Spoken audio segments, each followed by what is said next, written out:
આપનું સ્વાગત છે। હું છું શહાના સેઠવાલા। કોમી એકતાના પ્રતીક યા ખજાનસા બાવાની દરગાહ ઉપર દર મહિને છઠ્ઠો ચાંદ એટલે ખ્વાજા ગરીબ નવાજની છઠ્ઠી શરીફની ઉજવણી થાય છે। ખજાનસા બાવાની દરગાહ ઉપર પીરે તરીકત સજ્જાદા નશીન આલે રસૂલ औलादे बतूल हजरत सैयद चिश्तिया यारिया बाबा खानकाए फैजाने चिश्तिया बरोड़ा हजरत सैयद मोइनुद्दीन बाबानी આગેવાનીમાં આજે છઠ્ઠી શરીફની ઉજવણી કરવામાં આવી હતી। આ પ્રસંગે મોટી સંખ્યામાં લોકોએ હાજરી આપી હતી।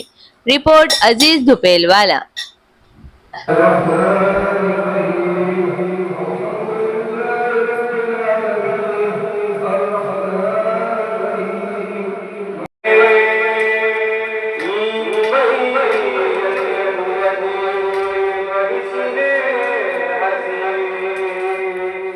है और साथ में गरीब नवाज की छठी शरीफ ऐसे जुम्मा के दिन की है और आज जुमेरात के दिन तमाम मुरीदीन की हाजिरी होती है। हिंदू मुसलमान तमाम कौम आते हैं जुमेरात के दिन, इसीलिए जुमेरात के दिन गरीब नवाज की छठी शरीफ और इमाम हुसैन का 40 दोनों रखा गया है और तमाम मुरीदीन के लिए फैज़ है और दुआ करवाते हैं कि दुनिया में तरक्की रहे, तंदुरुस्ती रहे और तमाम के लिए तमाम की जायज़ तमन्नाएं मेरी गरीब नवाज पूरी करे। हक मोइन हक वाला घंटी છે તેમને ક્લિક કરો જેથી અપડેટ ન્યૂઝ તમારા સુધી પહોંચી શકે।